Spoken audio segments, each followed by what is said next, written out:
J'ai compris un truc, moi, dans l'entrepreneuriat qui est très, très important. Et ça, je le dis parce que c'est... Là, tu veux une punchline, c'est ma punchline. On s'associe pas avec des amis.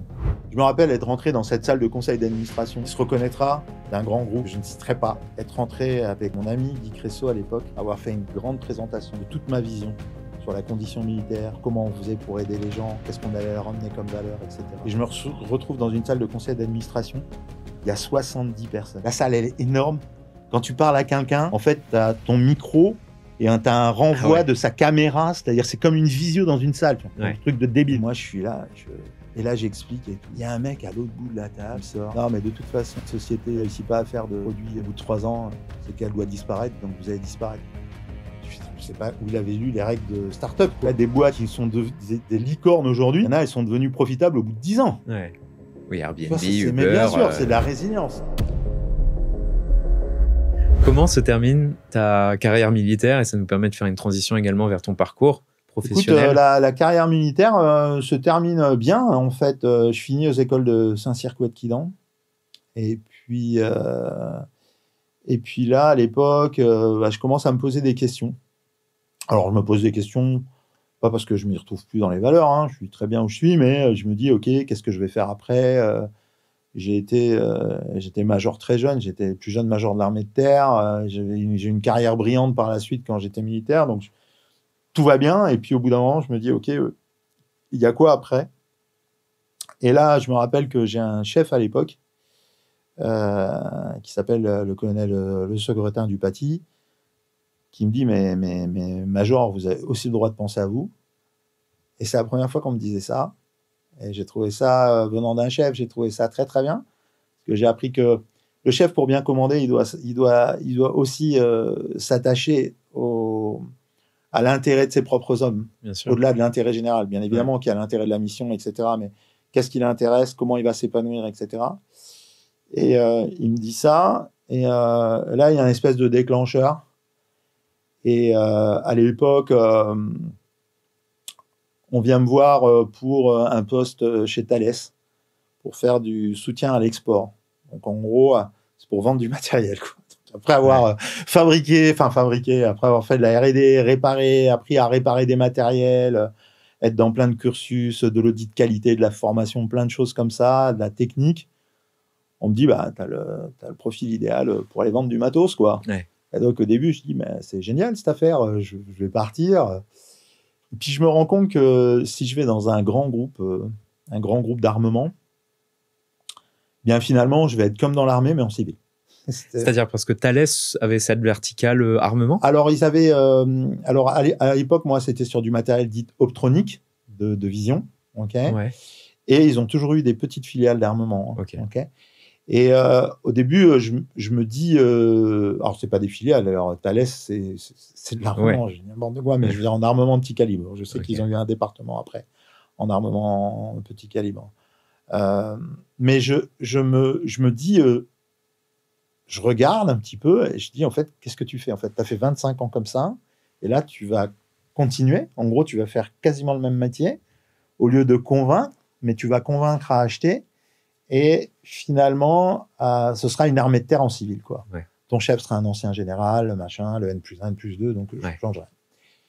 Les déplacements dans le monde, tout ça. Donc, ça paraissait très excitant au début, tu vois.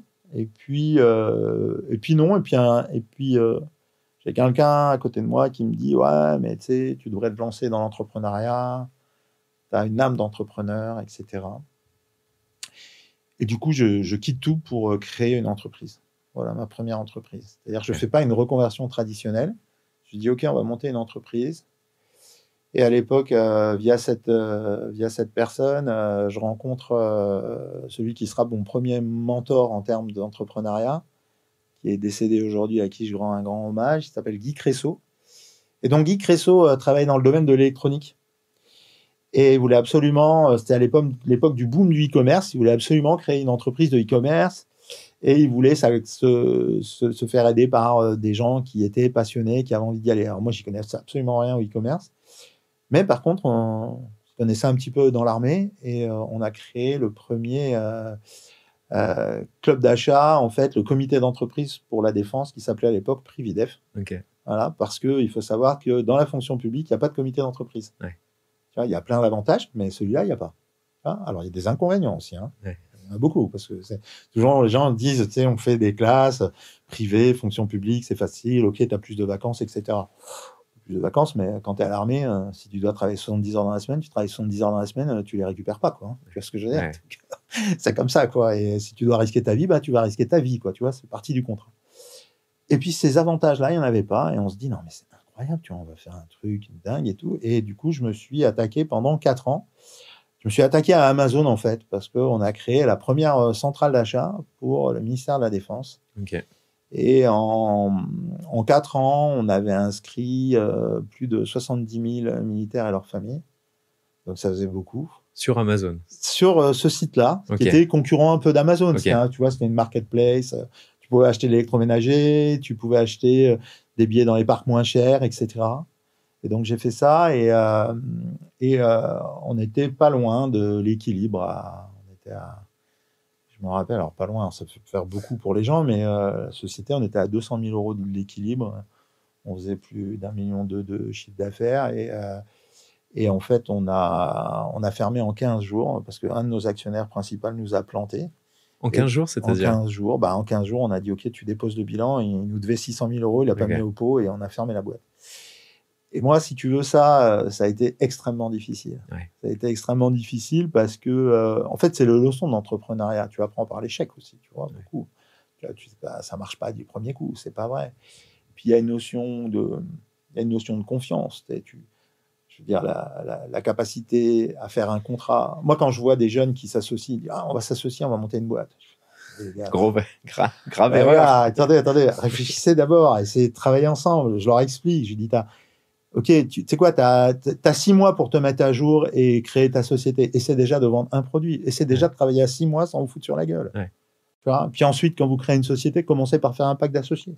Bien sûr, la base. Essayez de vous aligner sur vos ambitions, les défis que vous êtes capable de surmonter. Est-ce que vous arriverez à travailler ensemble? Est-ce que vous avez la même vision finale? J'ai compris un truc, moi, dans l'entrepreneuriat qui est très, très important. Et ça, je le dis parce que là, tu veux une punchline, c'est ma punchline. On ne s'associe pas avec des amis. Ni avec de la famille. Ni avec de la famille. On devient... Alors, la famille, c'est encore différent. Parce que des fois, tu as des entreprises dites familiales, c'est plus que ça. C'est carrément un verrou. Donc, ça dépasse le stade de l'association, si tu veux. C'est tellement imbriqué que... tellement imbriqué que, tu vois, on ne parle pas d'association. C'est inné. Tu es déjà dans le groupe, quoi. Tu es déjà dans le truc, tu vois. Bon. Non, je parle... on devient amis après, quand on a travaillé. Ça, c'est pas excluant. Mais par définition... alors, pourquoi je le dis? Ça dépend. Hein. Il y a des gens qui sont capables de dépasser ça. Mais est-ce que c'est vraiment de l'amitié? Tu vois, moi, par exemple... te dire, OK, tu t'associes avec un ami. Ben moi, il y a plein de choses où, en fait, j'ai tellement envie de faire plaisir à mon ami que si je suis pas d'accord, je vais pas lui dire. Non, quand tu es associé, si tu n'es pas d'accord, il faut le dire. Parce que sinon, c'est pas possible. Tu vois, moi, j'ai un associé aujourd'hui. Ça fait 10 ans que je le connais. C'est 8 ans que je suis avec lui. Il s'appelle Anthony. Tous les deux, on est le yin et le yang. Moi, je suis gentil, c'est le méchant, mais on fonctionne comme ça ensemble. Voilà. Ça marche bien. Eh ben, on a quelque chose à se dire. Il n'y a aucun moment où on dira pas ce qu'on a à se dire. Et pour autant, on s'entend à merveille. Mais par contre, on est dans l'écoute. Je suis pas d'accord avec lui, je vais donner mes arguments. Et puis on va s'écouter. Une fois, je vais l'écouter. Une fois, il va m'écouter. Et par contre, si on a un de nous deux qui est pas d'accord sur quelque chose, il dit non, mais là, je veux pas l'embaucher, il n'y a pas. Je suis d'accord. Tu vois, voilà. Non, mais je résonne carrément à ce que tu dis parce que dans mon parcours entrepreneurial également, je me suis associé avec des amis, avec de la famille. Et ce que je remarque, c'est que lorsqu'il y a des dissonances, j'ai plus de mal à les dire aux personnes qui me sont proches qu'à des collaborateurs. Et ça crée des Mais bien sûr, ça c'est complètement normal parce que ça veut dire que tu as de l'affect, quoi. En fait, t'es pas un robot, t'es pas une machine. C'est que ce que tu vas dire à quelqu'un que tu apprécies, tu l'apprécies tellement que tu veux pas lui dire quelque chose, que tu veux pas que ça l'impacte. Quand cette personne comprend ça, ça y est, elle dit d'accord. Mais après, est-ce que eux ont le même niveau? Tu sais, nous on a toujours une forme de transfert. Moi, j'ai mis peut-être 30 ans, 40 ans à comprendre ça. Il y a deux choses. Un, En gros, on peut pas plaire à tout le monde. C'est-à-dire que tu as beau faire des trucs incroyables, donner le meilleur de toi-même, il y a toujours des gens qui vont te dire mais celui-là, il est débile. Donc, il faut accepter le fait que on t'aime pas. Bon, ça, c'est très compliqué parce que quand tu te dis attends, je comprends pas, moi, j'ai été sympa avec tout le monde, pourquoi il m'aime pas ? Toi, pourquoi Voilà, donc ça... Faut pas le prendre personnellement. Faut pas le prendre personnellement. Alors, ça, c'est les accords Toltec, hein. Oui. Ils sont pas à titre personnel. Les 4. Alors, les 4 accords Toltec, tu verras, quand j'ai découvert les accords Toltec, j'ai quand même vu que le gars, j'ai dit un jour, on m'a dit, alors ça, c'est pareil, tu me parles d'une anecdote incroyable. Je suis avec quelqu'un, il me dit, mais c'est quoi, toi, tes préceptes dans la vie, Michel? Je dis, écoute, moi, j'essaie pas de prendre les choses à titre personnel. J'évite de faire des suppositions. J'essaie que ma parole, elle soit impeccable. Et puis, j'essaie de toujours faire de mon mieux, quoi. Ouais. Et le gars me dit, mais tu sais que tu viens de me sortir les accords Toltec. Et donc, moi, je dis, tu savais même pas. Attends, écoute bien. Je dis, mais ah bon? Je dis, c'est pas. Donc, j'ai dit, mais c'est quoi? C'est un livre, il a vachement de succès et tout. Je suis debout à côté de lui, on est dans un jardin, le soir, je me rappelle, on boit un coup. Je prends mon téléphone, je vais sur Amazon, je fais accords Toltec. Et je trouve le livre. Incroyable. Et là, je vois que le livre est écrit par Don Miguel Ruiz. Ouais. C'est mon homonyme. Ouais. Et donc, je vois ça, je fais, ça, c'est ouf, donc j'achète le bouquin, tu vois. Incroyable. Et je me dis, tu sais, j'ai un gars, tu vois, et moi, ça m'était venu naturellement, et quand j'ai vu ça, et je pense qu'aujourd'hui, ça, c'est très, très fort. C'est-à-dire la capacité qu'ont les gens à faire des suppositions. Ouais. C'est incroyable. Moi, je veux plus faire de suppositions. Et pour moi, tu peux même pas savoir le bien que ça me fait de pas faire de suppositions. C'est-à-dire qu'un gars, il croise, tu vois que t'as un collègue, il arrive au bureau le matin. Et il tire la gueule, il te parle pas. Tu le prends à titre personnel. Il dit, il veut pas me parler. Ma tête lui revient pas.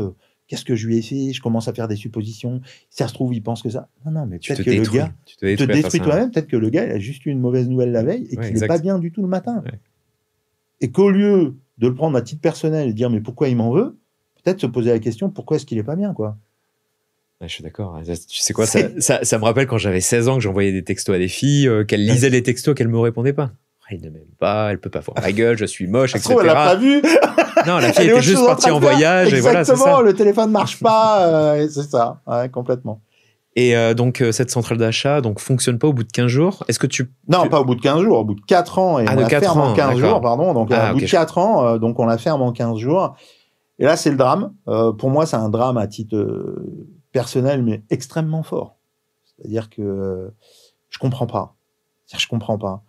Je suis un peu comme tout à l'heure. J'ai fait tout ce qu'il fallait. On s'est défoncé, machin et tout. Ça marche pas. Les mecs nous ont pas suivis. Le public est là. Le modèle économique est pas encore suffisamment affiné. Il y a de la demande, il y a de l'engagement, il y a de la reconnaissance. On n'est pas suivi. Je me rappelle être rentré dans cette salle de conseil d'administration qui se reconnaîtra d'un grand groupe que je ne citerai pas. Et être rentré avec mon ami Guy Cressot à l'époque, avoir fait une grande présentation de toute ma vision sur la condition militaire, sur comment on faisait pour aider les gens, qu'est-ce qu'on allait leur emmener comme valeur, etc. Et je me retrouve dans une salle de conseil d'administration, il y a 70 personnes. 70 personnes la salle, sur le conseil d'administration. La salle, c'est des administrateurs. Hein. Ouais. La salle, elle est énorme.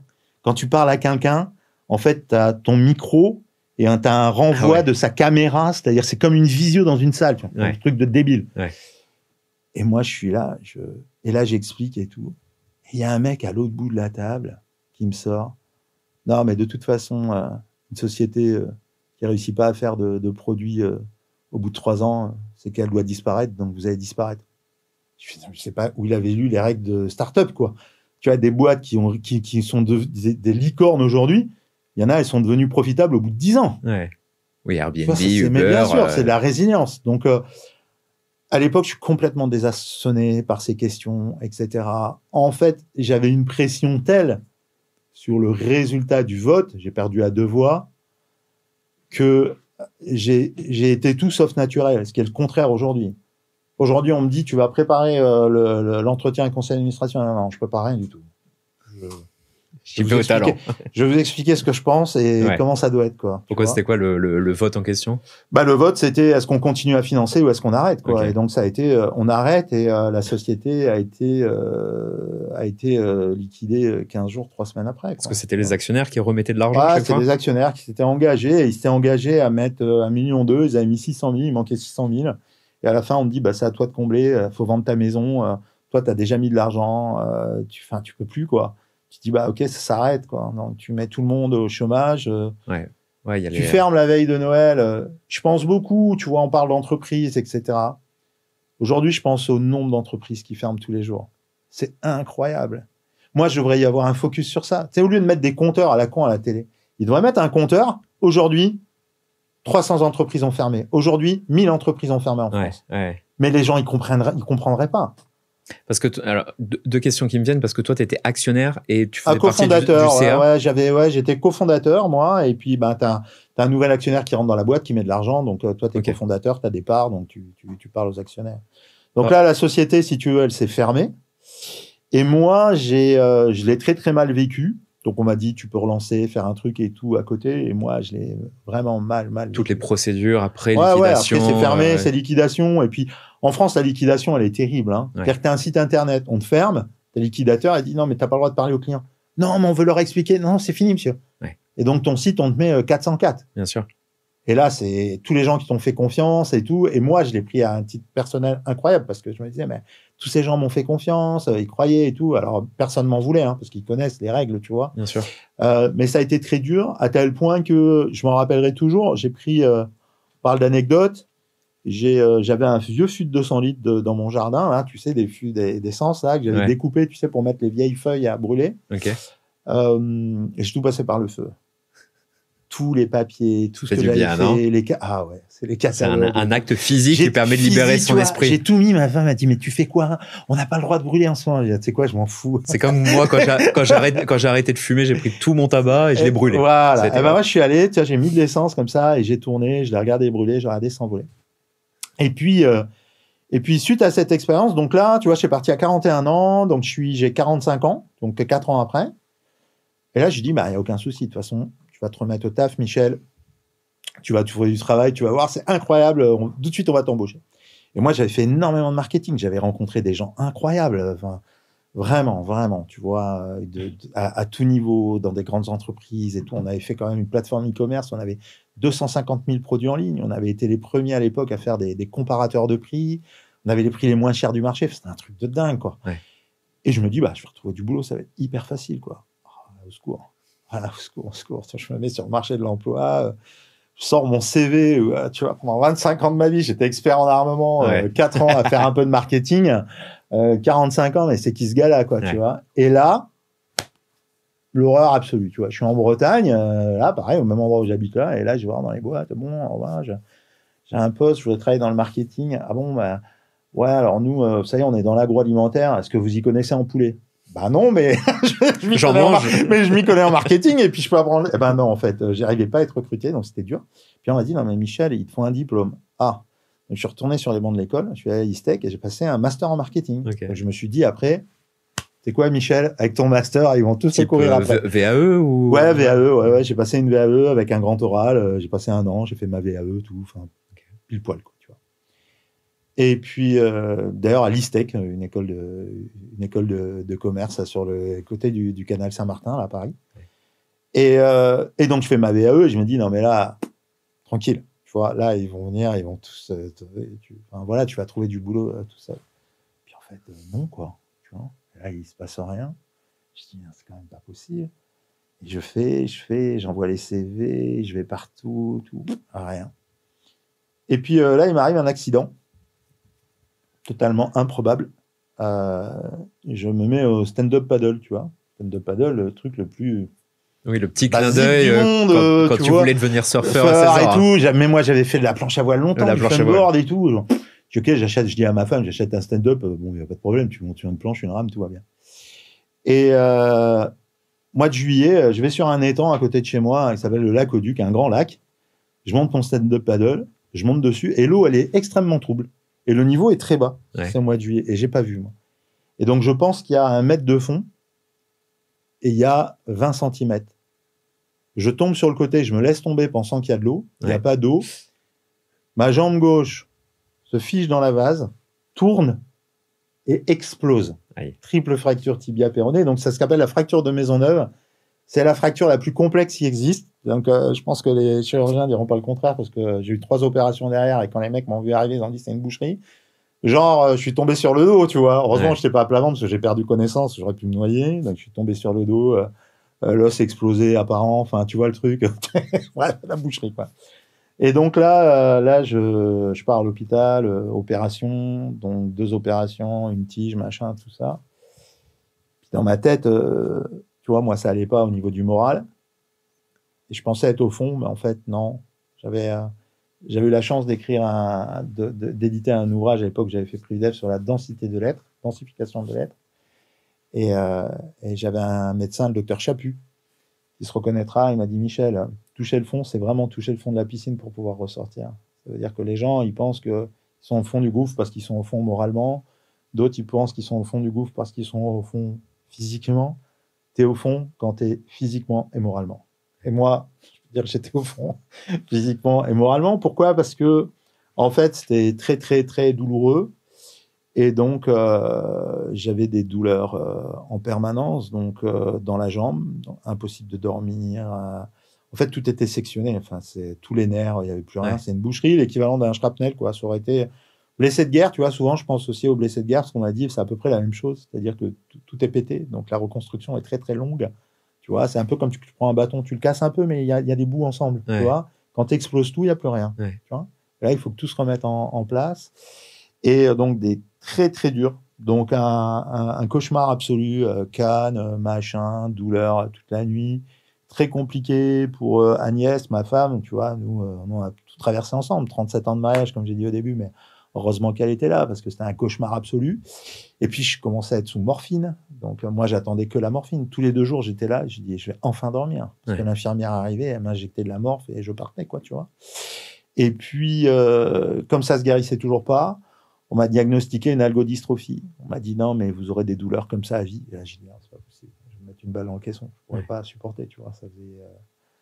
Ça faisait plus de 6 mois.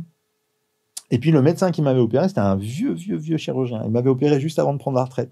Limite, quand je l'avais vu, j'ai dit mais lui, s'il m'opère, c'est chaud, quoi, tu vois.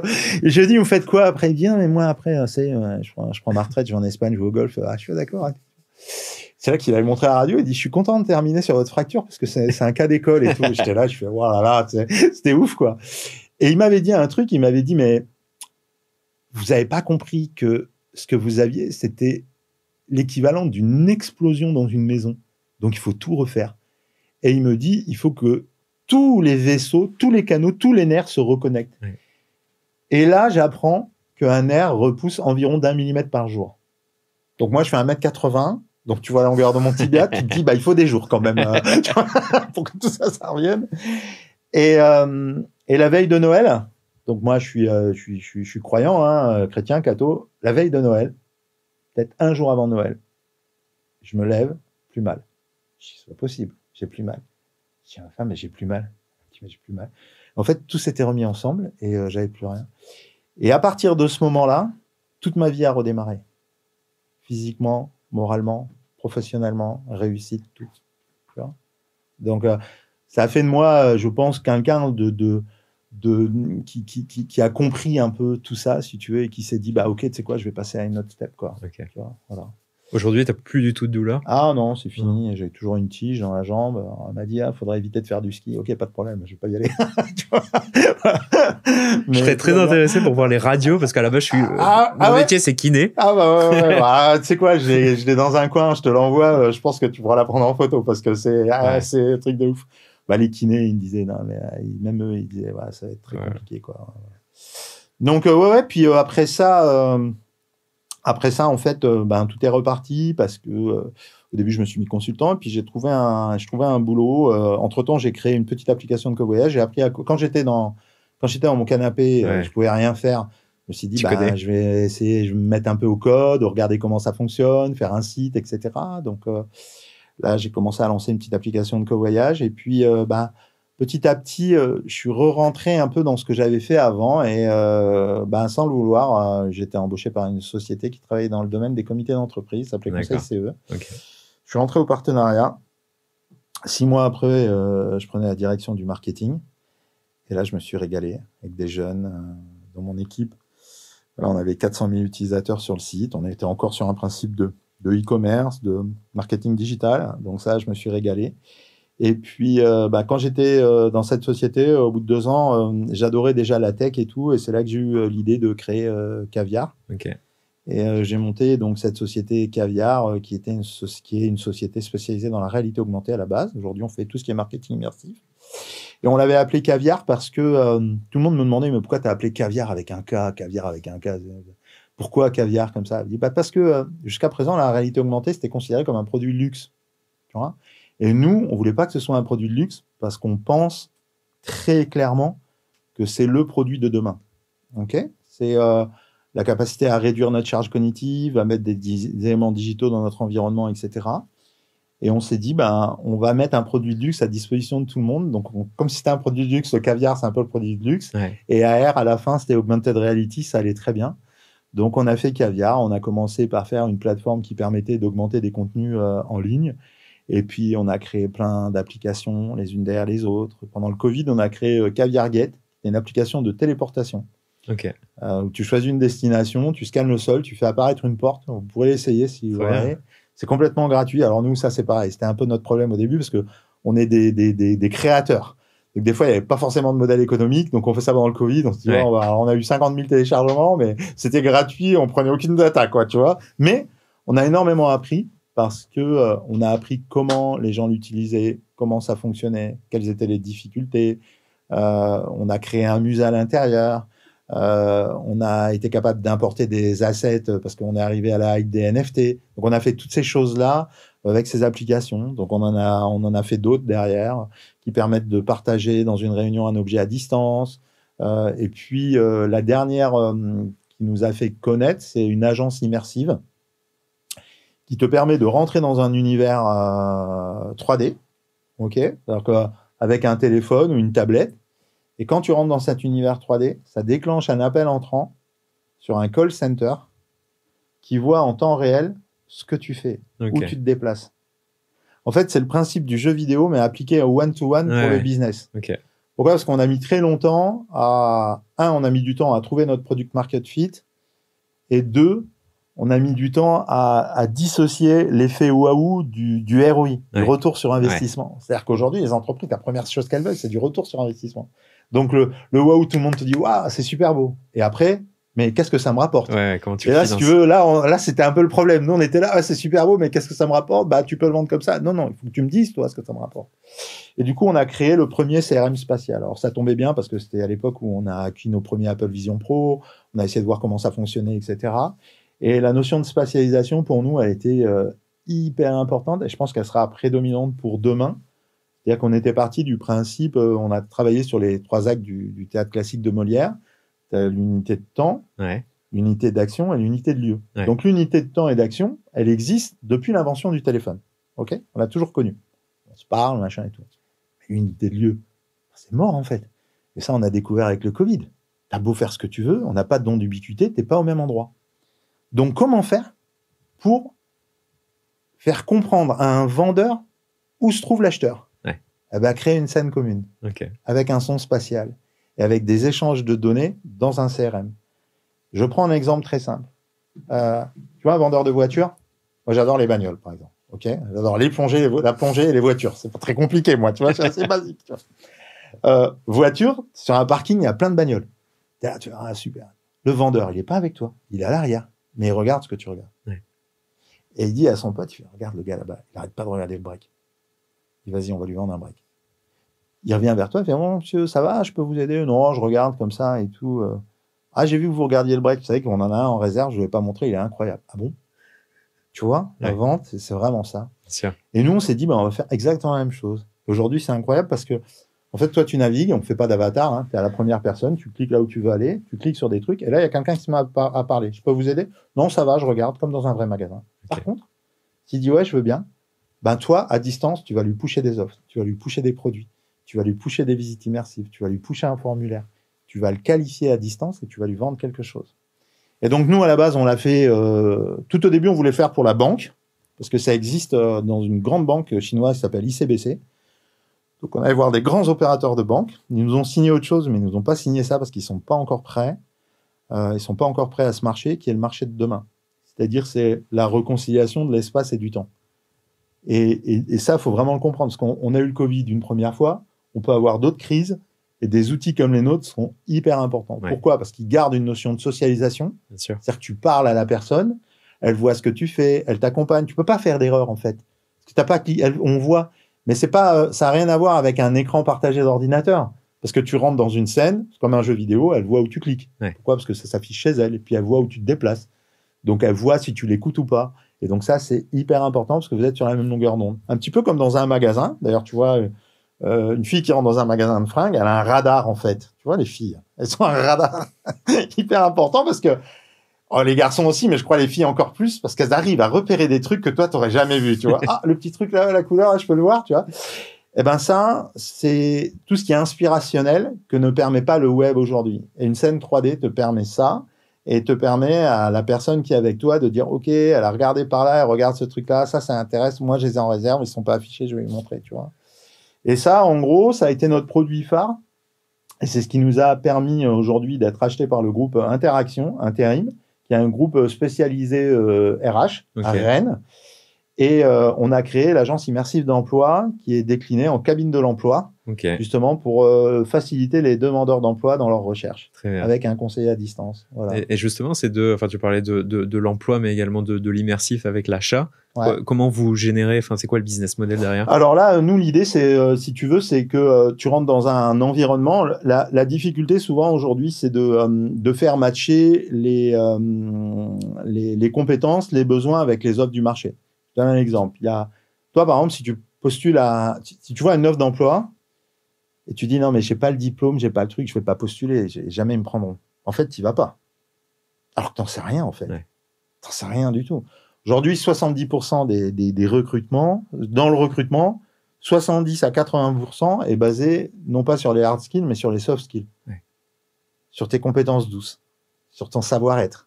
C'est ça qui est vachement important. Bien sûr. Et plus on va aller, plus on va avancer avec l'IA, on n'a pas parlé d'IA, mais plus le savoir-être va prendre le pas sur le savoir-faire. Capacité à sentir, à manager, à comprendre, à être réactif, etc. Ouais. Et donc, nous, avec un système comme ça, vu qu'on discute avec la personne, on voit ce qu'elle regarde, on l'encourage, on lui propose des trucs, là, ouais, on peut lui trouver un boulot, alors qu'elle, peut-être qu'elle l'aurait jamais trouvé. Quoi. Okay. Cette société, en réalité augmentée, j'imagine qu'elle a demandé quand même beaucoup de recherche et de développement. Ouais, nous, ça fait 8 ans qu'on travaille. On est une petite équipe. On avait fait des salons aux États-Unis. On était allé à Santa Clara, à côté de San Francisco. Et les gens nous disaient, mais c'est incroyable ce que vous avez fait. Vous êtes combien ? 30, 40 ? On est 6. Comment vous l'avez financé ? Vous l'avez bootstrap ou... Ouais, nous, on a bootstrap au début. On a eu un tout petit... au début, on a fait ça en side project parce que chacun de notre côté, on bossait encore. On faisait avancer la boîte pour aller chercher nos premiers clients, ce que je conseille à beaucoup d'ailleurs, voilà, parce que c'est important de comprendre le marché. Et puis, on a fait un crowdfunding avec Equity, tout petit au début, qui nous a permis de lever un petit peu d'argent, d'asseoir notre notoriété et d'aller chercher nos premiers clients jusqu'au rachat par le groupe. Ok, ça marche. Et qu'est-ce qui vous a fait pivoter justement dans le RH ? C'était rien. Par rapport à l'achat, c'était par rapport au rachat. C'était par rapport à l'actionnaire qui lui voulait un produit comme ça. Et nous aujourd'hui, ça représente une partie de notre travail et l'autre partie de notre travail, c'est vraiment de servir des clients sur des applications complètement originales qu'ils demandent. Et nous, on est capable on délivre du sur-mesure aujourd'hui. Ouais. C'est-à-dire que on a plein d'applications sur les stores. On dit voilà, je veux un truc qui fasse ça, ça, ça. On fait tout de A à Z. On externalise très peu, quasiment pas. Et donc en fait, dans les applications qu'on fait, on a toujours une grande partie de R&D parce que maintenant on a compris le ROI. Donc on base tout là-dessus. Et notre dernier outil s'appelle ARE, ça veut dire Augmented Reality Artificial Intelligence. Donc en fait, c'est un assistant en réalité augmentée. En gros, tu prends ton téléphone, fais apparaître un personnage devant toi et tu lui parles et il te répond. Trop bien. Trop cool. Trop cool. Du coup, toi, en tant que boîte, je prends l'exemple, tu as une agence immobilière, elle est fermée. Le gars, il dit, je rappellerai peut-être lundi. Il scanne le QR code sur la porte, Ils discutent directement avec l'agent. Ils visitent les appartements. Voilà, business d'appartements. Pareil pour le voyage, les assurances. Donc, il y a énormément de secteurs. Donc là, on sera en septembre. C'est nous qui allons nous occuper avec une société qui s'appelle Theta de tout l'espace tech du salon IFTM, qui est le plus grand salon du tourisme européen. Donc, on montrera un peu toutes nos expériences là-bas et commence à travailler avec les entreprises du voyage pour mettre des assistants au voyage, pour t'aider à qualifier ton voyage. Bravo. Et donc, tu étais actionnaire majoritaire, tu me disais, et tu es passé minoritaire. Ah ouais, voilà, on était majoritaire avec mon associé. Aujourd'hui, on est minoritaire. Ça ne change pas grand-chose. On a la chance d'avoir une entreprise qui nous soutient dans notre développement. Donc, on a toujours la direction opérationnelle, bien sûr. On a la direction opérationnelle de Caviar. Et le but, c'est de faire de la croissance. Il nous reste un peu de part quand même. Voilà. Ils n'ont pas voulu vous conserver justement à des postes type CIO Alors, le poste, tu deviens directeur de marque, en fait. Tu es intégré au groupe, tu es comme CIO, quoi. Mais tu n'as pas la direction dite administrative, quoi. Bien sûr.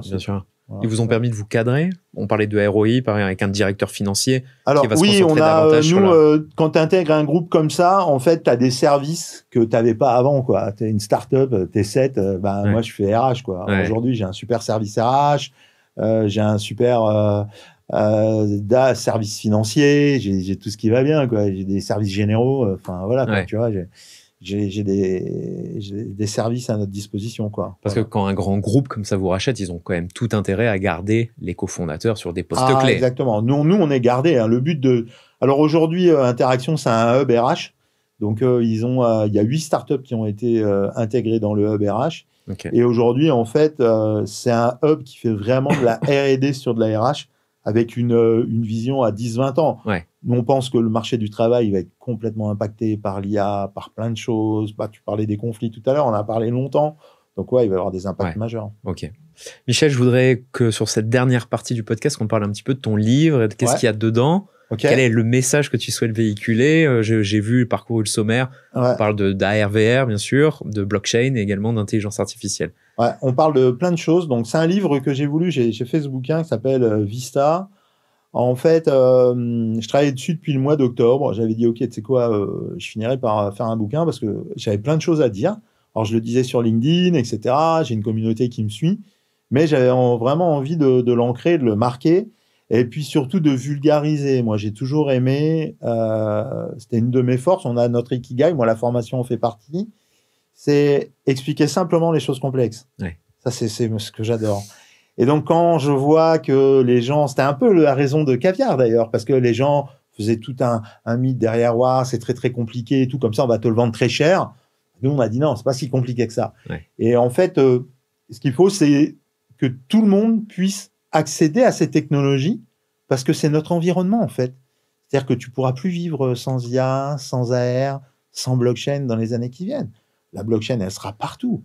Ce sera un élément automatique de certification parce qu'on n'a rien trouvé de mieux pour l'instant. Le quantique, aujourd'hui, n'investissons pas en Europe, en France, n'investissons pas dans l'IA. Les Américains en sont à plus de 360 milliards. On va faire quoi? On va en mettre 10? Non, il faut faire all-in sur le quantique. On a des super boîtes, il faut tout mettre sur le quantique parce que c'est ça le prochain, c'est ça la next step, quoi. On l'a vu aujourd'hui, il faut de la puissance de calcul parce que sinon ça marche pas. Donc si la solution c'est le quantique, misons sur le quantique. Donc mon idée c'était vraiment d'expliquer un peu tout ça, quoi. Voilà. Et aujourd'hui, je travaille avec Léo en tant que formateur IA. Alors Léo Certifia, on est formateur IA. On a accompagné aussi, on a été formateur pour Certifia. Parce que la formation fait partie de notre ADN et nous, on a utilisé l'IA générative tout au début pas au début de Caviar, mais tout au début de OpenAI, même avant que la version 3 sorte grand public, on utilisait déjà des IA génératives. Et tu interviens auprès d'un corps de métier particulier? Alors, on intervient... moi, je suis formateur aussi pour le CNAM Île-de-France. J'ai créé, il y a 2 ans, la première formation ChatGPT. Donc, j'interviens pour les entreprises. On intervient pour les entreprises, tout type d'entreprises. Je suis beaucoup intervenu dans l'enseignement supérieur. J'ai formé beaucoup d'enseignants-chercheurs. Aujourd'hui, il faut vraiment...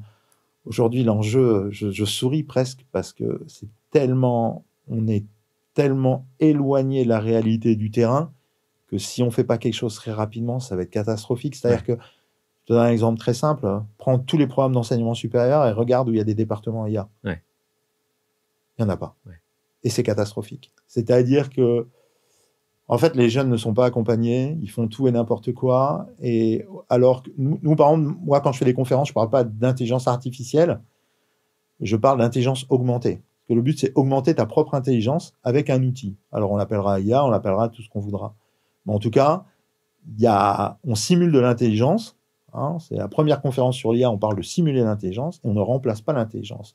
Donc, quand on met un réseau de neurones, il est peanuts par rapport à ton réseau de neurones à toi. Hein, c'est quasiment rien. Okay, et c'est juste un algorithme de type statistique probabilistique. Quoi. C'est de la proba. Tu vois, c'est de la proba très forte, avec une très forte puissance de calcul. Ça reste de la proba. Bien sûr. Ta sensibilité, ta capacité à capter toutes les informations avec tes réseaux de neurones, toutes les informations que tu as emmagasinées en 40-30 ans de vie, qui représentent des tonnes et des tonnes de bouquins qui sont dans ton cerveau, l'IA, elle les touche pas, elle ne sait pas comment ça fonctionne, elle ne sait rien de tout ça. Et ça, c'est ta capacité à décider. Et c'est ça qu'il faut expliquer aux jeunes. Et c'est pour ça que, en gros, si très rapidement, on ne met pas ça en place dans les programmes, on va avoir une vraie rupture sur le marché du travail. Ouais. Aujourd'hui, un jeune qui sort de... prenez les écoles en marketing. Posez les questions aux jeunes, comment ils font pour trouver des stages aujourd'hui. C'est de plus en plus dur. C'est une tannée. Ils ne trouvent pas de stage. Pourquoi ? Parce que les petites boîtes, elles disent, attends, on va pas prendre un stagiaire, là, on avait quelques postes à faire LinkedIn, on avait 2-3 trucs, on va le faire avec l'IA. Ils recrutent pas, en fait. Ouais, c'est sûr. C'est-à-dire qu'ils en sont arrivés à un stade, alors nous, on recrute encore, tu vois, encore heureux, on a ça et on recrute. Mais ils en sont arrivés à un stade où ils disent, attends, tu sais quoi, on va pas mettre 600 balles par mois à gérer un jeune et tout, vas-y, prends-moi 2 abonnements, on le fait avec. C'est terrible. Donc, en fait, en haut de la pyramide, dans l'État, on te dit, l'IA n'a pas d'impact sur le marché du travail. Oui. C'est-à-dire que si tu prends les statistiques INSEE, personne va te dire cette entreprise a licencié à cause de l'IA. Ouais, c'est sûr. Personne. Par contre, quid des non-recrutements ? Quid de cette progression qui n'arrive pas, en fait ? Ouais. Tu vois ? On fait face à une vraie révolution industrielle, selon moi. C'est ça. Où les principales expertises devront se transformer d'une certaine manière en des prompteurs. Exactement. d'IA. Alors, il y aura des prompteurs d'IA et puis il y aura surtout des gens qui, par leur socle de connaissances et d'expertise, seront des arbitres. Parce qu'il y aura une forme d'arbitrage et ce sera de la finesse de jeu. Ouais. Ça veut dire que, pour moi, l'IA aujourd'hui, c'est un outil qui est hautement ségrégationniste. C'est-à-dire que quelqu'un qui n'est pas bon, qui n'a pas un socle de connaissances, ne progressera pas avec l'IA. Il peut avoir des hallucinations, il va faire confiance complètement, et voilà. Par contre, quelqu'un qui est déjà très bon, lui, va devenir excellent. Absolument. Par contre, celui qui est très bon, qui n'utilise pas l'IA, il finira par régresser, parce qu'il va y avoir plus d'excellents qui vont passer devant lui. Bien sûr. Tu sais, quelque chose que je remarque par rapport à moi, j'utilise l'IA maintenant pour rédiger tous mes mails, c'est-à-dire je reçois un mail, le microphone, réponds ça.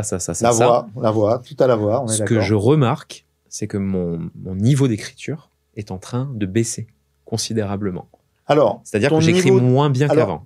Ton niveau d'écriture baisse, par contre, ton niveau d'élocution doit s'améliorer. Oui.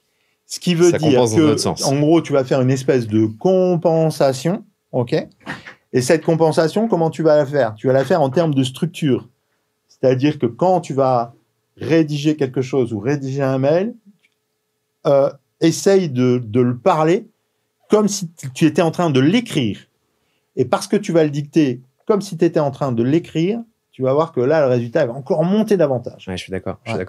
Et tu sais, parfois, j'ai tellement peur que l'IA puisse remplacer mon cerveau. Parce que j'ai tendance à poser des questions à l'IA de sorte à ce que je reste passive dans ma capacité de réfléchir à un sujet, que je me force maintenant à ce que l'IA me pose les questions et que moi, je puisse lui répondre. Alors, ça m'arrive de faire des exercices comme ça. Je dis, pose-moi des questions. Qu'est-ce que tu en penses du télétravail ? Qu'est-ce que tu en penses du 49.3 récent de l'Assemblée générale, tu vois, des choses comme ça. Et ça, c'est bien parce qu'en fait, il faut savoir que l'IA, à la base, elle est programmée pour te répondre quoi qu'il arrive, tu le sais, et elle doit te flatter, aller dans ton sens, c'est ton meilleur ami, etc. Maintenant, si tu la paramètres bien, cette partie-là, ce biais, si tu veux, tu peux l'enlever et en faire un outil vraiment très, très performant. Là où il faut qu'on comprenne, c'est que pour moi, ce que j'explique souvent sur l'IA, c'est que l'homme aujourd'hui, il a eu toujours plusieurs problèmes dans sa vie, dont le premier, c'est décider dans l'incertitude. Depuis que l'homme existe, il ne s'est pas décidé dans l'incertitude. Donc, il y a plusieurs siècles, on appelait un mage et on lui dit, je dois attaquer mes ennemis en face, là, je dois les attaquer, comment je fais ? Le mage venait, il prenait un poulet, sacrifiait le poulet, il regardait dans le poulet, il disait, ouais, chef, on peut y aller. Et donc, bah, ils disaient, hey, on y va, tu sais, ils avaient 10 000 morts. Donc, c'était le truc. Après, on a enlevé ça. Donc, on a eu des consultants, des mecs qui venaient t'aider, des conseillers, tu vois. Il y avait le conseiller du chef, quoi. Tu vois, le conseiller de l'empereur. Et puis, on a avancé. Aujourd'hui, on a des cabinets de consultants. Donc, aujourd'hui, celui qui a remplacé le MASH, c'est McKinsey. Tu vois, McKinsey ou PwC, on va tous les citer comme les marques, tu vois. Et puis là, c'est l'IA maintenant. Donc, les cabinets de consultants disent, on n'a pas la même valeur qu'avant. C'est sûr. Donc, c'est l'IA qui va m'aider à prendre la décision. La seule différence qu'il doit y avoir, et ça, tout le monde doit vraiment le comprendre, c'est tout ce qui est non écrit, tout ce qui n'existe pas dans un corpus documentaire, tout ce qu'il y a au fond de toi, c'est ta force. L'IA ne le saura jamais. C'est pour ça qu'il faut absolument limiter, tu vois, un Neuralink, etc. Il ne faut pas aller là-dedans, machin, etc. C'est ton cerveau, c'est ton libre arbitre, c'est ce que tu sais. J'ai écrit dans mon livre, je crois énormément en l'Afrique. J'adore ce pays. J'adore les Africains. Ils sont dans une transmission orale. L'oralité, ils font ça depuis des années. Ils se sont adaptés beaucoup plus vite que nous aux transitions technologiques. Tu vois, en Afrique, les mecs, ils sont à blockchain, ils ont des wallets, ils ont des micro-paiements. Les mecs sont au téléphone à mort. Ils sont passés de pas de téléphone, pas de ligne téléphonique à full digital. C'est clair. Et les mecs, ils dépassent tout. OK ? Et ils ont un trésor incroyable que tu n'auras pas dans toute la Silicon Valley. C'est que comme ils ont la culture orale, en fait, ils détiennent un maximum d'informations qui se transmettent par compagnonnage. Tu vois, le médecin, par exemple, pour les maladies tropicales, c'est un puits de science. Mais il a écrit dans aucune revue scientifique. Bah, il va transmettre ça à l'autre personne. Bien sûr. Et donc, ils vont toujours être meilleurs que nous. Un rapport aux choses, aux éléments, aux animaux, etc. Et donc, ils sont prêts et ils sont résilients. Et ils sont agiles. Et donc, dans tout ça, je pense que l'IA, si tu veux, elle aura un socle. Moi, j'ai adoré une interview qui a été faite par Mouloud Achour sur Click, qui a interviewé Amélie Nothomb. Et il lui a dit, Amélie, tu sais qu'aujourd'hui, on peut écrire un livre dans ton style. Elle a dit, ouais, je sais. Mais elle a dit, c'est vrai, sauf que toute l'histoire de la civilisation a montré que tout ce qui consomme trop d'énergie est appelé à disparaître. C'est quoi, moi, Amélie Nothomb, je suis capable d'écrire le livre avec une pomme et une bouteille d'eau. Alors qu'un super serveur dans la Silicon Valley, à chaque fois que tu fais un prompt, il faut un litre d'eau. Voilà. Ce que j'aime bien avec l'IA, c'est que dès qu'on a des incertitudes par rapport à la vie, que ce soit personnelle ou professionnelle, on peut avoir effectivement cette intelligence artificielle qui va pouvoir nous conseiller. Et je pense que le travail qu'on doit faire, justement, c'est de ne pas accepter unanimement ce que l'IA va nous dire. Ça, je suis d'accord avec toi, par exemple, ChatGPT, ce que j'aime pas, et je l'utilise très peu maintenant, c'est une IA qui va tout le temps dans ton sens. La façon dont elle est promptée initialement, sûr. Et je me suis rapproché en fait d'IA comme Claude ou Gemini, qui au bout d'un moment me dit, là, ce que tu es en train de me dire, c'est de la daube. Je te conseille plutôt d'aller dans cette direction. Bien sûr. Après c'est le principe même des LLM, et puis il va falloir apprendre aussi la frugalité, parce que c'est quand même des machines qui consomment un niveau d'énergie incroyable. C'est-à-dire que je veux dire, on peut pas. Tu sais, moi, je vois des gens qui me disent oui, l'impact sur la planète, etc. Et ils demandent tout et n'importe quoi à ChatGPT. Je dis, mais tu te rends compte l'impact que tu as ? Parce que tu es en train de parler à un serveur qui est de l'autre côté de l'Atlantique, qu'on refroidit avec des tonnes de litres d'eau, qui a un impact écologique monstrueux, et tu me parles d'écologie en même temps. Faut être cohérent. Et si en plus on met de la blockchain, proof of work dedans, on est perdu. Voilà. Mais voilà. Mais maintenant, il y a du proof of stake, donc c'est mieux déjà quand même. C'est clair. On n'en parle pas, mais c'est mieux. Donc voilà. Dernière question, tu la vois où, l'intelligence artificielle d'ici 10 ans ? Alors, d'ici 10 ans, je la vois comme une forme d'assistant autour de nous, c'est-à-dire je vois une IA exécutrice, une IA générale, tout sera à l'oral, beaucoup avec les lunettes, c'est-à-dire que tout le monde a rigolé quand j'ai acheté les premières lunettes Meta, tout le monde se marrait. Ça sert à rien, t'écoutes de la musique et tout. Sauf qu'aujourd'hui, Meta, tu dis regarde, décris, traduis le panneau, on te le traduit. Je suis désolé, c'est devenu des lunettes intelligentes. Là, ils travaillent sur Orion, donc bientôt la réalité augmentée. Donc, tous les panneaux vont être en contexte, vont nous entourer. On va voir ce qu'il y a autour de nous. Donc, en gros, moi, je vois l'IA comme un espèce d'accessoire permanent, c'est-à-dire un agent, un peu ton double d'exécution que tu vas commander à l'oral. C'est-à-dire que, en gros, tu passeras beaucoup moins de temps devant un écran. C'est-à-dire que tu parleras beaucoup plus. Et là, tu diras, OK, dès que c'est un mail qui concerne le travail et que tu penses qu'il est important pour telle et telle raison, je veux que tu me le dises et on va en parler ensemble. Et là, elle va te lire le mail et tu vas dire, OK, tu vas répondre ça. Ensuite, tu vas lui dire, écoute, là, j'ai pas le temps d'aller voir si le client a payé. Donc, tu vas sur mon compte. Si tu vois que ça a été payé, tu fais le remboursement à l'URSSAF. Donc, en gros, toutes des tâches d'exécution, on va pouvoir les faire. On les fera à l'oral.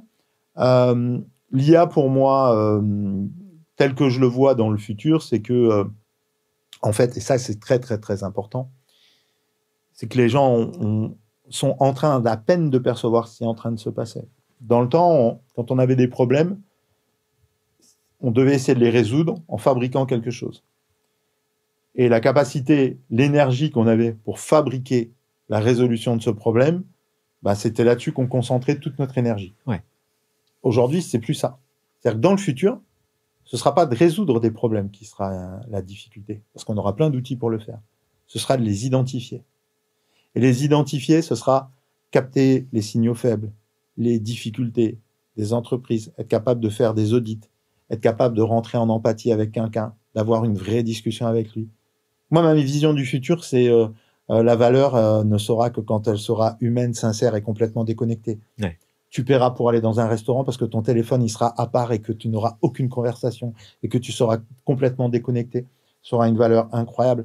La valeur humaine, la valeur à se dire les choses, à se regarder dans les yeux sans avoir rien d'autre et se dire wow, j'ai passé un moment incroyable parce que j'ai parlé avec une personne, il n'y a eu aucun trouble. Ce que tu es en train de faire avec moi là. Ouais.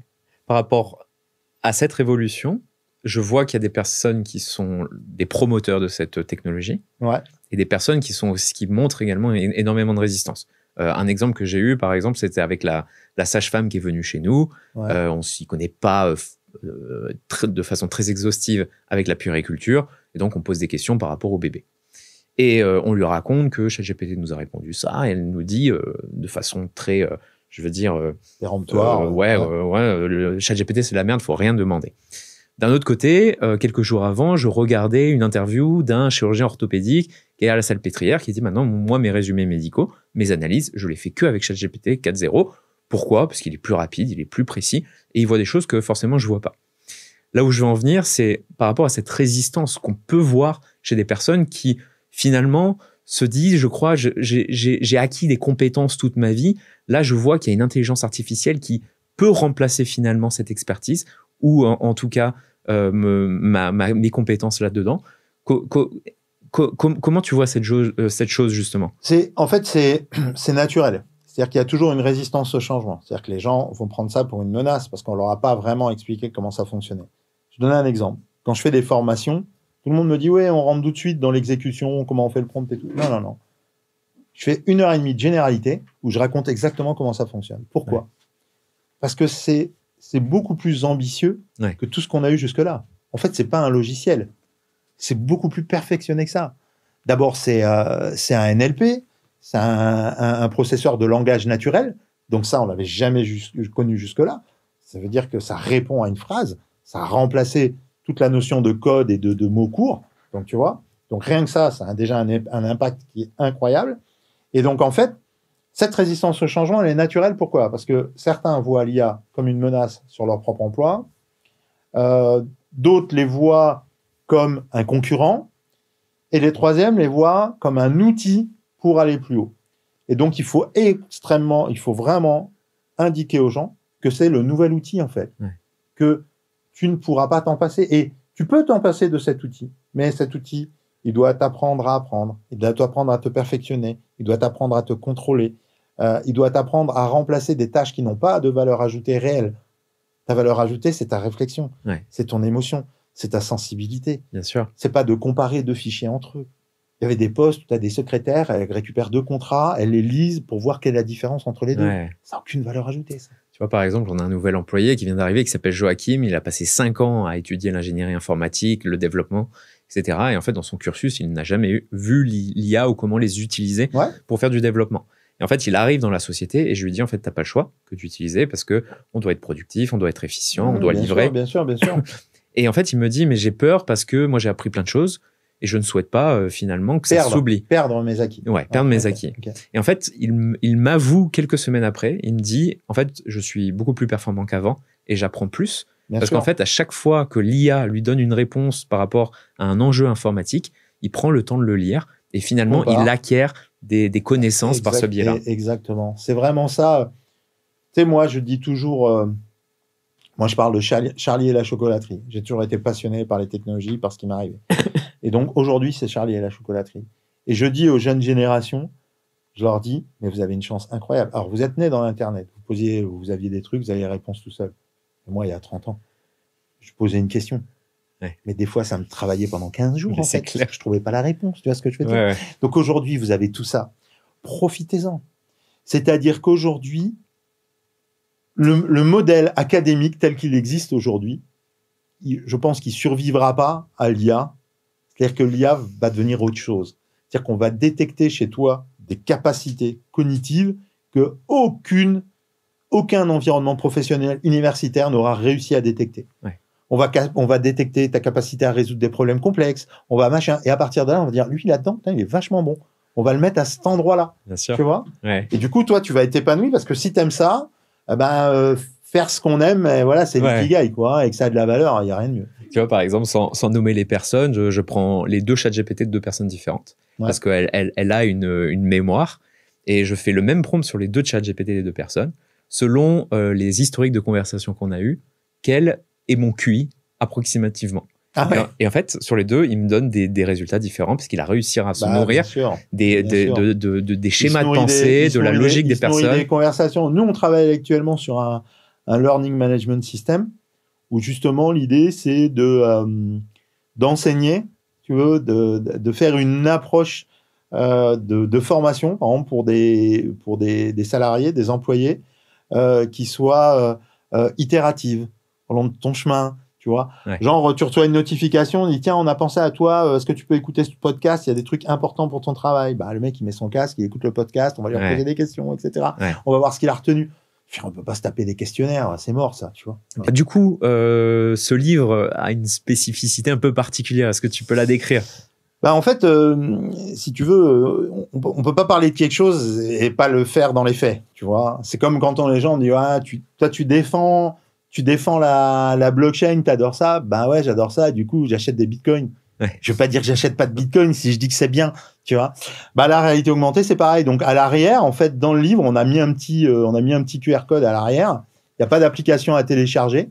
Une fois que les gens ont le QR code, ils scannent, puis ils arrivent sur une interface. Et à partir de cette interface-là, ils vont pouvoir regarder tout ce qui est, on va dire, toutes les photos, les illustrations, etc., qui vont reprendre pour le coup une autre dimension. Si tu veux, donc un livre comme ça, quand on va le scanner, si tu veux, je sais pas si tu vois, mais tu vois l'œil est en train de bouger sur le livre. Ouais. Ok. Et puis là, t'as une soucoupe volante, une sphère en 3D qui apparaît au milieu. Et là, ton livre devient complètement animé. Excellent. Tu vois, voilà. Donc là, je sais pas si tu le vois ici comme ça. Donc ou si les gens le voient à la caméra, voilà. Et ça, c'est complètement, c'est en 3D, voilà.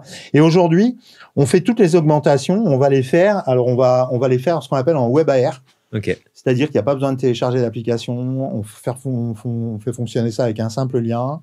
Dedans, tu vas avoir un assistant, par exemple, le fameux assistant Arrêt dont je parlais tout à l'heure. Ouais. Et donc, tu peux déclencher, c'est ma voix. Et tu peux me poser, tu vas avoir un personnage. Alors, je l'ai fait plus mince que moi, les gars. Je me suis fait plaisir, parce que, tu vois, là, on est un peu dans le virtuel. Et donc, tu vas le voir, c'est ma voix, et tu vas lui poser des questions sur le livre. Ok. Et donc, nous, on a nourri le RAG, et c'est moi qui te réponds, en fait. Ouais. Voilà, sur le bouquin, sur des choses que tu n'aurais pas compris, etc. Et donc là aussi, c'est un LLM qui va t'entraîner sur le livre. Exactement, où il y a tout le bouquin qui est à l'intérieur, etc. Et c'est pour ça qu'aujourd'hui, on m'a dit, mais pourquoi tu ne le mets pas en numérique ? Pour plein de raisons. Déjà, j'ai dit, OK, bien évidemment, il y a de l'impact sur du papier, mais je pense que le matériel physique, il est hyper important. Parce qu'avoir un livre, c'est pas la même chose en termes de lecture. Et puis, le fait que ce soit interactif avec un téléphone, c'est cool, quoi. Trop bien, trop bien. Voilà. Où est-ce que les gens peuvent le trouver, ce livre ? Aujourd'hui, moi, il est sur Amazon. Ça s'appelle Vista. Et puis, en gros, peut-être que tu mettras un lien en bas de l'interview, mais... Ouais. Vista, Michel Ruiz, Amazon, il le trouve. Voilà. Excellent.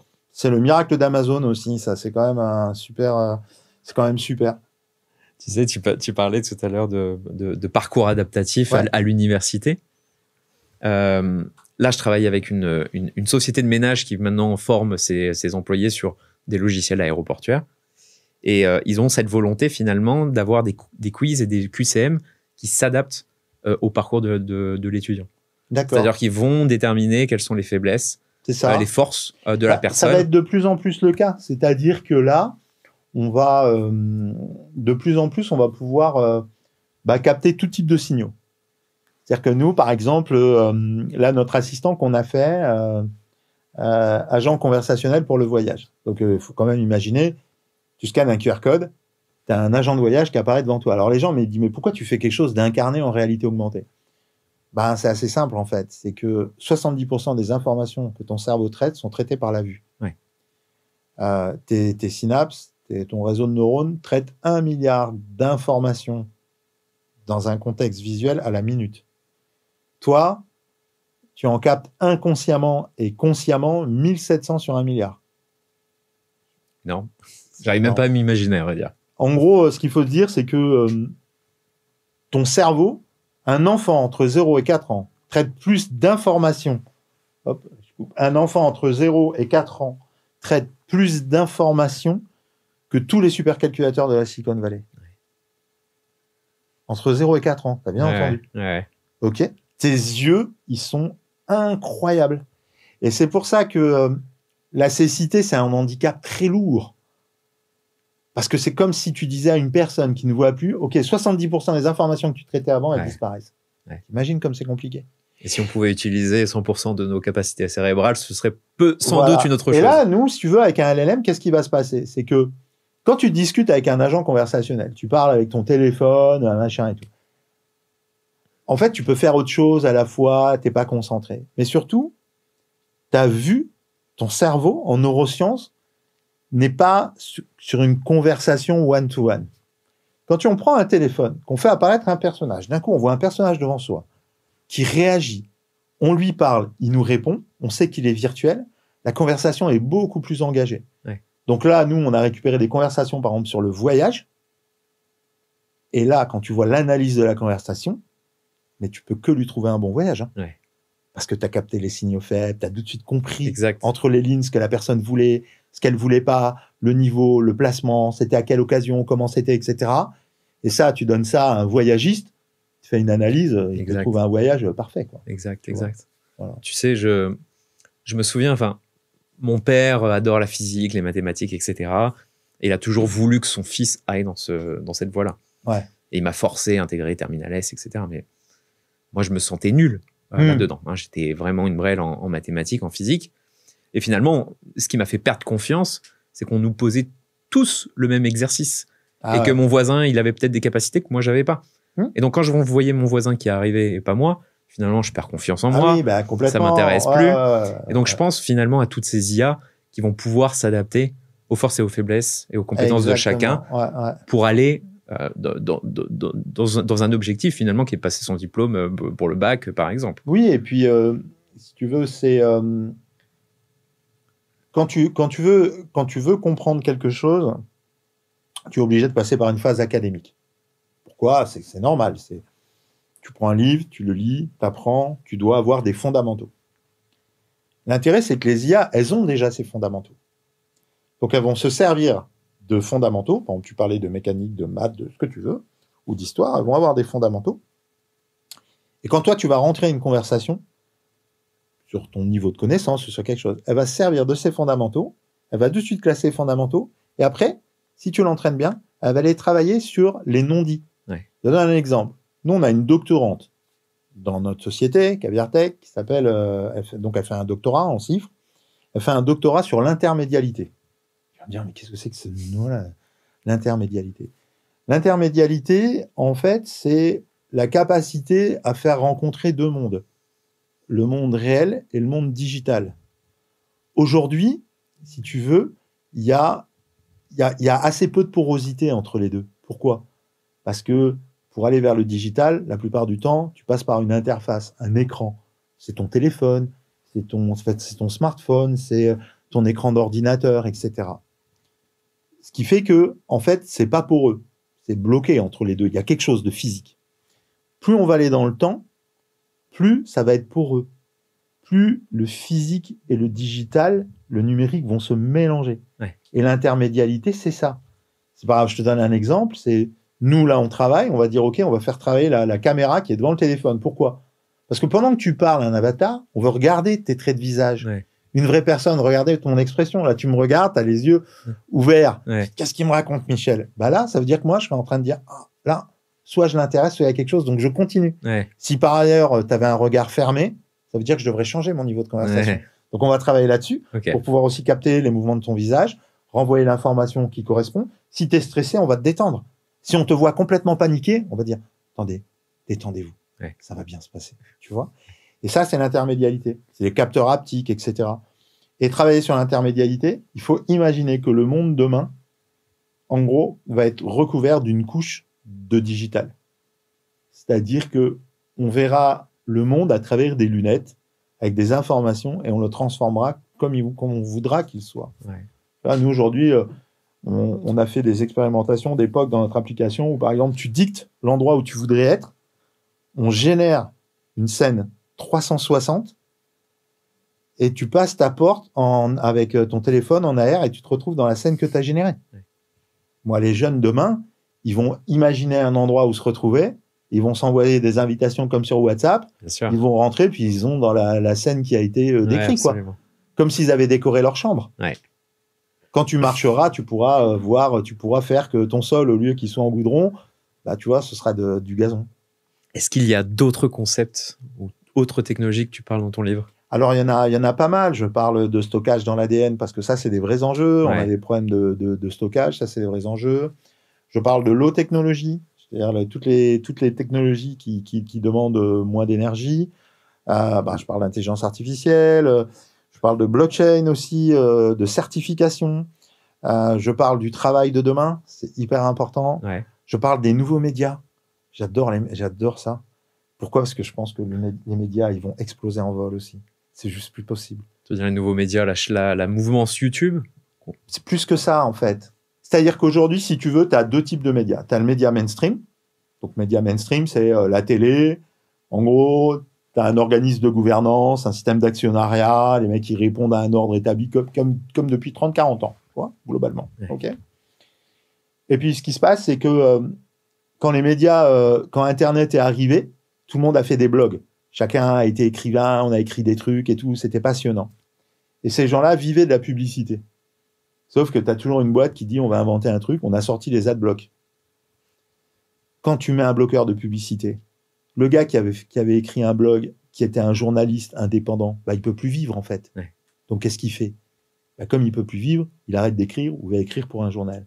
Après, en parallèle, tu as des médias qui se sont montrés comme YouTube, voilà, tous les médias, on va dire, nouvelle génération. Eux, ils passent aussi par un système de régie. Pourquoi ? Parce qu'aujourd'hui, YouTube, c'est eux qui disent combien tu as fait de vues. Parce que toi, tu sais vraiment qu'ils te disent la vérité. C'est de l'affiliation, tu ne le sauras jamais. Ouais. Donc moi, je pense que les médias de demain sont des médias autonomes, complètement indépendants. Visualise-les un peu comme s'ils étaient dans l'air, ouais, associés à de la blockchain. Tu enregistres une vidéo, il y a un compteur, okay, avec un contrat intelligent, et cette vidéo, elle a son propre player, elle tourne toute seule. D'accord ? C'est ça le monde de demain. Tu vois, elle tournera toute seule. Le monde de demain, c'est tes journalistes, ça j'ai écrit aussi dans le livre, vous verrez, j'explique simplement, hein. Mais tu vois, aujourd'hui, c'est quoi un journaliste ? Le journaliste, il doit trouver une information, la vérifier, la certifier et la relayer. Et que cette information, elle ait un impact vertueux, on espère en tout cas, pour la société. Okay ? Et qu'elle soit faite de manière complètement impartiale. Ils ont besoin d'avoir des relais d'information. Le problème, c'est que les relais d'information, aujourd'hui, la moitié sont fake. 30% des photos qui sont générées sur Reuters sont déjà des fausses, ouais, faites en IA. La moitié des infos qui passent, et on a du mal à les vérifier, fake news. Ok, imagine un monde où demain, chacun a son téléphone dans sa poche, a ses lunettes, et il capte des moments de la vie qui certifient. qui sont certifiés dans une blockchain, on les remettra pas en question. Ouais. On te dit là, à tel endroit, il y a une inondation, il y a des milliers de morts. Le mec, il est sur place, il reçoit une notif, il dit, tu peux faire une photo autour de toi, parce que là, on nous dit qu'il y a des milliers de morts. Le mec, il fait une photo, et là, on se rend compte qu'il y a 20 cm d'eau. Il n'y a pas des milliers de morts. Et c'est certifié. Donc, bon, tu vois, ce que tu expliques aussi dans ce livre, c'est cette interconnexion finalement entre toutes les technologies. Ouais, complètement. C'est-à-dire que par exemple, l'IA sera le cerveau, alors que les réseaux neuronaux seront la blockchain. Exactement. Et qui permet de faire diffuser l'information. Ouais, c'est ça, diffuser l'information. Ce sera comme autant de capteurs que on aura des couches, tu vois, dans notre environnement qui nous donneront les informations. Je parlais de régie média, par exemple. La régie média, pourquoi c'est un enjeu mais monstrueux? C'est-à-dire que c'est un enjeu, quand j'en parle, j'ai l'impression d'être tout seul. Je fais, mais vous vous rendez compte que les Américains, ils ont inventé Google, ils ont inventé la régie Ads, et ils ont inventé la monétisation sur Internet. Alors tout le monde me dit, bah ouais, c'était comme ça. Ok. Vous savez qu'ils sont en train de faire la même chose quand tu auras plus d'Internet? Je dis non. Bah je dis si. Parce que la régie sera en réalité augmentée. Ouais. Demain, tu auras tes lunettes. Il y aura un panneau au-dessus de chez toi. Pourquoi? Parce que tu aimes bien ça et on a mis un panneau au-dessus de chez toi. Ah ouais? Ok. Mais ce panneau, la régie, elle aura été faite par qui? Par des Américains. Bien sûr. Qui le contrôleront. Il faut savoir que les Américains sont les premiers à vendre de l'air. Aux États-Unis, on te vend les étages à New York. Tu vois? Parce qu'on est capable de vendre de la densité d'air. On dit, bah non, par tant de mètres, c'est tant, machin, etc. Donc cette capacité à vendre l'invisible, ils y arriveront. Ouais. Et demain, tu as des gars qui s'arrêteront devant chez toi, qui lèveront la tête. Ils disent, mais qu'est-ce qu'il fait devant chez moi, il lève la tête? Parce qu'ils verront un truc que toi, tu ne verras pas. Ouais, okay. Demain, par exemple, on saura que tu as envie d'acheter. Par exemple, imaginons que demain, tu as un capteur dans une super bagnole dans la rue. La voiture n'est pas encore volante parce qu'on est toujours en 2030, mais tu as une super voiture dans la rue. Tu regardes la voiture, tu fais le tour de la voiture, tu as fait des photos de la voiture, etc. Tu t'es intéressé à la voiture. C'est une data incroyable. C'est-à-dire que demain, on va te proposer l'essai de la voiture, quoi. La voiture, demain, elle est connectée, par exemple, parce que les gens, on est en part-share, enfin en part-time, et on connecte la voiture, tu vois. T'arrives, t'es en train de la regarder et tout, là, t'as un message, je connais le propriétaire de la voiture, il l'apprête, vous voulez essayer, je vous donne le code, vous allez pouvoir l'essayer tout de suite. Tu vois, l'expérience client, le truc incroyable, c'est plié, en fait.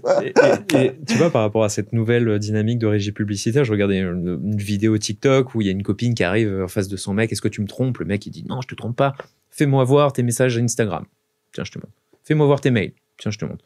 Fais-moi voir tes SMS. Tiens, je te montre. Fais-moi voir ton chat GPT. Et le mec prend peur. Parce que maintenant, je pense qu'on a tendance à se confier énormément à ChatGPT, à donner énormément d'informations. Ouais. Là où je veux en venir, est-ce que tu penses que ces informations sur ChatGPT seront extraites par les régies publicitaires, justement pour pousser de la publicité? Alors, je vais être assez dogmatique là-dessus. Je te parlais du stoïcisme et de Marc Aurèle. Marc Aurèle, dans Penser pour moi-même, dit si tu as honte de ta pensée, de ce que tu dis, de ce que tu penses, c'est que tu te conduis mal. Moi, aujourd'hui, les gens me disent mais ton chat GPT, il explose. Bon, bien évidemment, il est payant. Moi, j'ai aucun problème avec tout ce que j'écris dans chat GPT. Tu vois ce que je veux dire? Je me livre complètement. Là où il va y avoir un truc, c'est à un moment, c'est comment je me conduis avec une IA. Moi, j'explique que quand j'explique dans mes formations, je dis, vous savez ce qui est le plus compliqué pour moi? Les gens disent, je sais pas. Je dois apprendre à un humain à parler à une machine comme s'il parlait à un humain. C'est ça, c'est l'enjeu. Et c'est ça la plus grosse difficulté. Pourquoi? Parce qu'avant, quand on parlait à une machine, on parlait en mots courts. Ouais. Tu vois, run, c'était du code, c'était des machins, et on considérait que parce que c'était court, c'était bien. Ben là, paradoxalement, c'est le contraire. Donc, quand je fais les formations en IA, j'ai fait, vous savez quoi? Si vous êtes un bon prompteur, vous allez vous améliorer en management. Ah bon? Bah oui, parce que vous allez donner du contexte, le sens, les limites, et vous allez faire tout ce que vous êtes incapable de dire à votre stagiaire. C'est-à-dire que votre stagiaire dit, vas-y, tu fais ça. Vous lui dites pas pourquoi, les limites, le machin, il vous rend un truc qui est moyen, il dit, ouais, t'es pas bon.